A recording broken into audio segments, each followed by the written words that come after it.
ஒரு மாநிலத்தில் இருக்கும் ஆட்சி செய்யும் ஒரு கட்சியினுடைய அழைப்பை ஏற்று இத்தனை இயக்கங்கள் கட்சிகள் வந்திருப்பது இக்கூட்டத்தின் மாபெரும் சிறப்பு.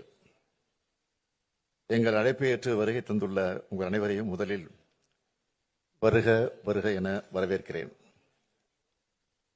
பல்வேறு மாநிலங்களின் முதலமைச்சர்கள், துணை முதலமைச்சர்கள், தேசிய மற்றும் மாநில கட்சிகளின் தலைவர்கள், பிரதிநிதிகள், அமைச்சர்கள், நாடாளுமன்ற உறுப்பினர்கள் வருகை தந்திருக்கிறீர்கள். இந்திய ஜனநாயகத்தை காக்க நாம் அனைவரும் ஓரணியில் திரண்டிருக்கிறோம் என்பதை இந்தியாவுக்கு உணர்த்துவதாக உங்களது வருகை அமைந்திருக்கிறது. இந்திய ஜனநாயகம் மற்றும் கூட்டாட்சி ஆகியவற்றை காக்க நாம் ஒன்று கூடியிருக்கிறோம். இந்த முன்னெடுப்பில் இணைந்துள்ள அத்தனை பேருக்கும் நன்றி. பல்வேறு மாநிலங்களில் இருந்து நாம் ஒன்று கூடியிருக்கிறோம். நமது நாட்டில் உள்ள ஒவ்வொரு மாநிலமும் ஒவ்வொரு வகையில் தனித்தன்மை கொண்டது. பல்வேறு மொழிகள், இனங்கள், வழிபாட்டு நம்பிக்கைகள், பண்பாடுகள், உடைகள், உணவுகள், பழக்க வழக்கங்கள் கொண்டதுதான் இந்தியா.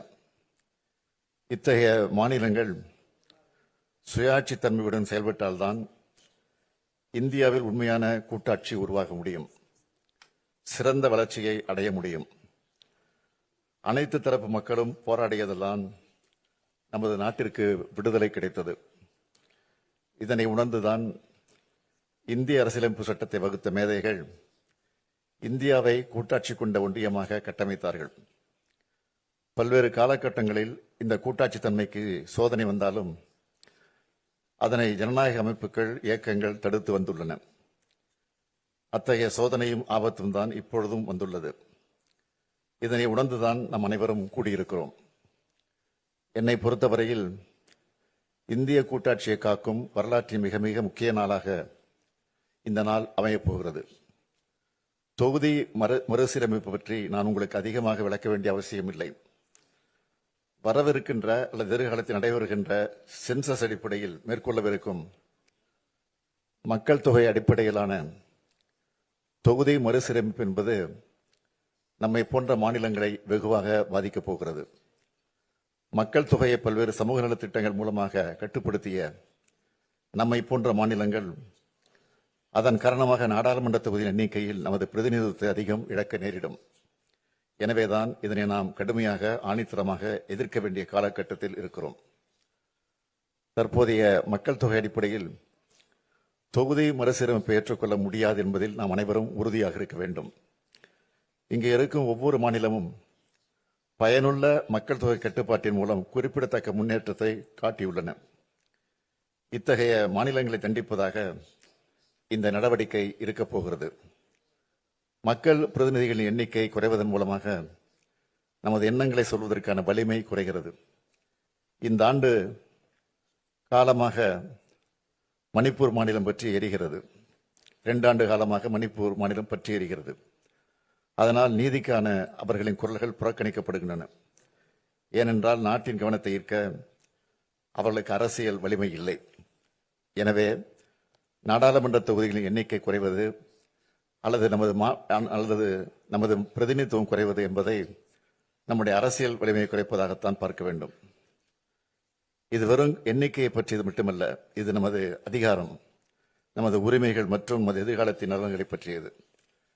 பிரதிநிதித்துவம் குறைந்து வருவதால் நமது மாநிலங்கள் நமக்கு தேவையான நிதியை பெறுவதற்கு கூட போராட வேண்டி வரும். நமது விருப்பமில்லாமல் நமக்கான சட்டங்கள் வடிவமைக்கப்படும். நமது மக்களை பாதிக்கும் முடிவுகள் நம்மை அறியாதவர்களால் எடுக்கப்படும். பெண்கள் அதிகாரம் அடைவதில் பின்னடைவுகளை சந்திப்பார்கள். மாணவர்கள் முக்கிய வாய்ப்புகளை இழப்பார்கள். உழவர்கள் ஆதரவின்றி பின்தங்குவார்கள். நமது பண்பாடு, அடையாளம் மற்றும் முன்னேற்றம் ஆபத்தை சந்திக்கும்.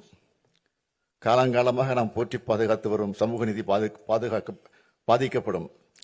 குறிப்பாக பட்டியலின பழங்குடி மக்கள் அதிகம் பாதிக்கப்படுவார்கள்.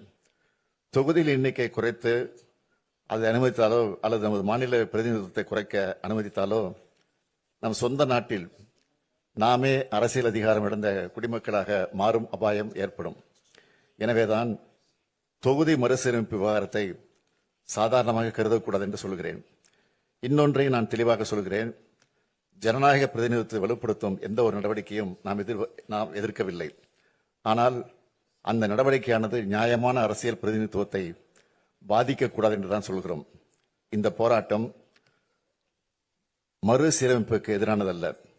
இந்த போராட்டம் நியாயமான தொகுதி மறுசீரமைப்பு வலியுறுத்துகிறது என்பதை அனைவரும் ஏற்றுக்கொள்வீர்கள் என்று நினைக்கிறேன். இதனை உணர்ந்து தமிழ்நாட்டில் உள்ள அனைத்து கட்சியின் கூட்டத்தை நான் கூட்டினேன். தற்போதைய மக்கள் தொகை அடிப்படையில் தற்போதுள்ள 543 மக்களவைத் தொகுதியில் மறுசீரமைப்பு செய்யப்பட்டால் தமிழ்நாடு 8 இடங்களை இழக்கும் என்பதை நான் தெளிவுபடுத்தினேன். நாடாளுமன்றத்தின் மொத்த இடங்களின் எண்ணிக்கை அதிகரிக்கப்பட்டால் தமிழ்நாடு 12 இடங்களை இழக்க நேரிடும். இது நமது அரசியல் பிரதிநிதித்துவத்திற்கு நேரடி அடியாகும் என்று சொன்னேன்.